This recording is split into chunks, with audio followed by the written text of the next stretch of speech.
Selamat pagi anak-anak. Kita akan belajar firman Tuhan melalui buku renungan pagi anak, Identitas. Hari ini tanggal 2 Agustus, judul renungan kita, Dominasi. Mari kita awali dengan doa. Bapa di surga, kami akan belajar firman Tuhan. Tolong kami supaya kami dapat memahami firman Tuhan. Dalam nama Tuhan Yesus kami berdoa. Amin. Anak-anak, ayat inti renungan pagi kita hari ini diambil dari kitab Kejadian pasal 1 ayat 28. Allah memberkati mereka, lalu Allah berfirman kepada mereka, "Beranak cuculah dan bertambah banyak, penuhilah bumi dan taklukkanlah itu, berkuasalah atas ikan-ikan di laut dan burung-burung di udara dan atas segala binatang yang merayap di bumi." Seandainya saja Alkitab selalu dalam bahasa kita.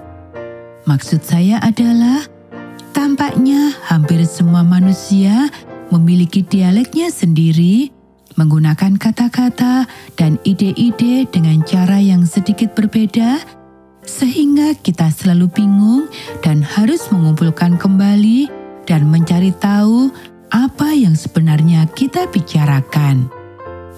Karena Allah menggunakan manusia untuk menuliskan firman-Nya, hal yang sama juga terjadi pada Alkitab.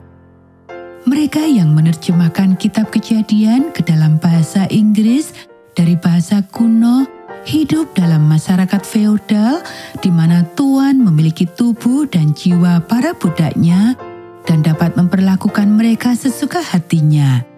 Jadi itulah yang mereka pikirkan tentang kekuasaan.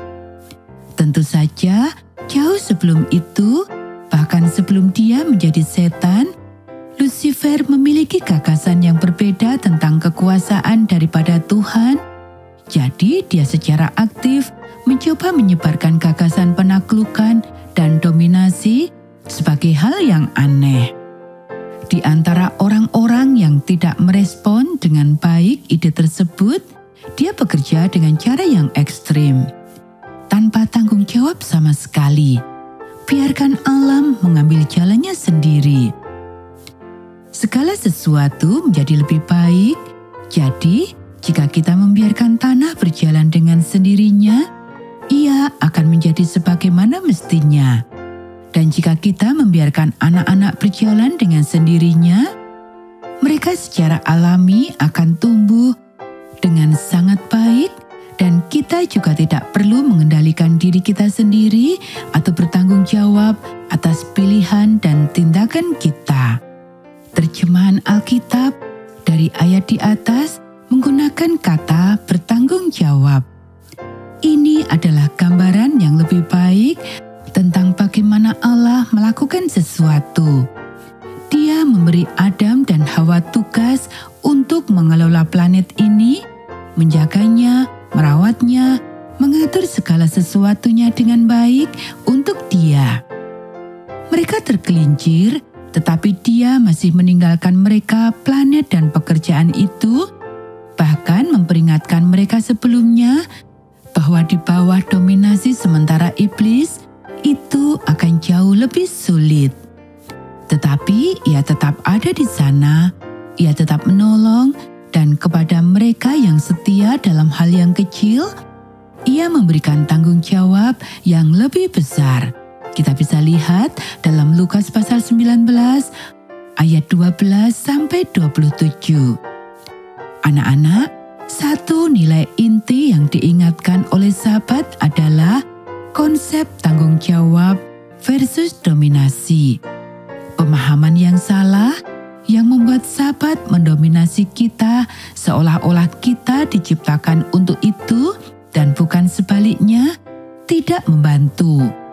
Tetapi pemahaman yang benar tentang hari itu sebagai pengingat akan penciptaan membantu kita mengingat tugas yang Tuhan berikan kepada manusia, merawat dunia baginya. Anak-anak, Demikianlah renungan pagi kita hari ini. Mari kita akhiri dengan doa. Tuhan penguasa bumi, penguasa alam semesta, berikanlah saya pelajaran yang terus-menerus tentang ketuhanan-Mu. Tunjukkanlah kepada saya bagaimana berjalan di garis penata layanan yang bertanggung jawab di antara dua hal yang ekstrim, yaitu membiarkan segala sesuatu berjalan apa adanya dan berusaha menguasainya. Tunjukkanlah bagian kecil saya dalam pekerjaan manusia untuk merawat dunia dan semua orang dan segala sesuatu di dalamnya untuk-Mu. Amin.